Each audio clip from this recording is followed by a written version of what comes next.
Oromoon ofirras dabree uummata kan akka tajaajilu garuu Oromoodhaaf waan takka dhaamuu barbaada. Amma mirkaana baay'ee jira.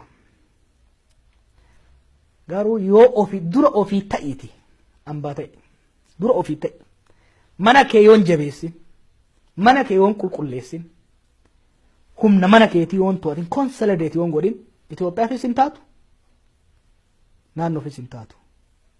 Mana kee yoo to'atte sabni keessa wajjin yoo jiraate dantaa saba keetii yoo dursite humna cimaa yoo taate gariin jaalatee sitti makama. Gariin abdatee sitti makama. Kuun immoo sodaatee osoo hin jaalanne sitti makama. Mana kee keessa nageenyi jiraachuu baannan saba kee kabajuu baannan saba kee dhagahuu baannan hayyootaa fi hogganoota saba keetiitiin wal quba qabaachuu baannan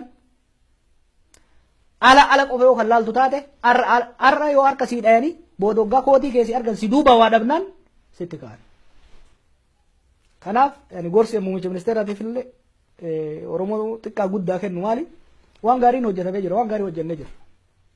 Waan Oromoos jabeesse Itoophiyaas cunqursaa wayyaanee jalaa baasee naannoo sanitti hafuura nagayaa fide hojjennee jira. Itti fufinsi waan kanaa garuu Oromiyaa cimsuu irratti hunda'a. Itti fufinsi waan kanaa Oromoo cimsuu irratti hunda'a.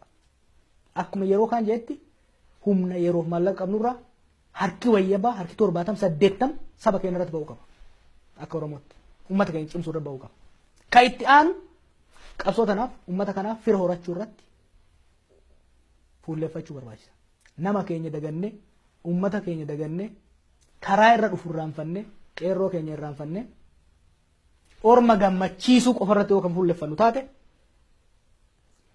alagaa gaafa kolfaa jiran kana wal yaadachiisuun barbaachisaa fakkaata.